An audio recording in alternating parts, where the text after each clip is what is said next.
Much of the fears that come with adapting agriculture biotechnology in Nigeria center on its safety for human consumption.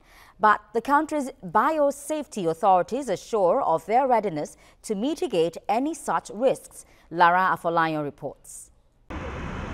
A pro-biotechnology rally gearing up right outside Nigeria's Environment Ministry. These lobbyists want audience with the Environment Minister on why Nigeria should adopt biotechnology in genetically modifying agriculture. I want it because it makes many things easier. You know that young men are not ready these days to go to farm and be working. So those things help us to make our farm easier. Government position should be really tailored towards making sure that research findings that are intended to boost economic production and agriculture, to re-engineer or turn around the agricultural sector, is really given a boost in government policy. Permits have already been issued for the commercial release and confined field trial for genetically modified cotton and maize. A segment of the civil society frowns at this, but the Biosafety Agency maintains there is no cause for alarm.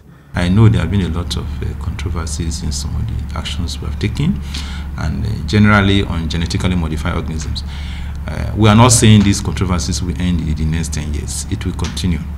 But Nigerians should trust the government, trust government agencies, believe in us and encourage us. We are here to protect them, and they must know that science and technology are some of the drivers of change.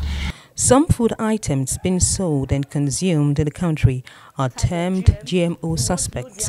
A number of them are now being tested in this biosafety laboratory. We have a number of samples, and we have been able to label them. So far, we have gone to about half an extent of analyzing all the samples we have. Yes, we have.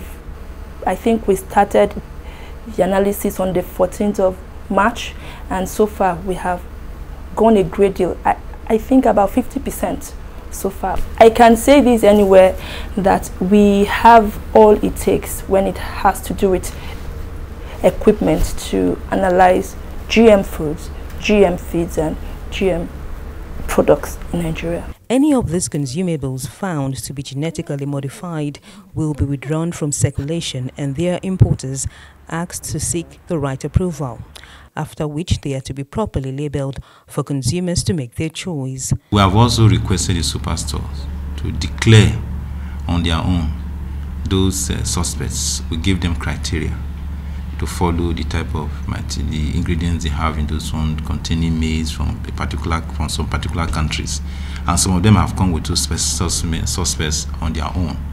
We are looking at a situation without necessarily pushing them around for them to comply, because the enforcement also requires cooperation from those you are dealing with.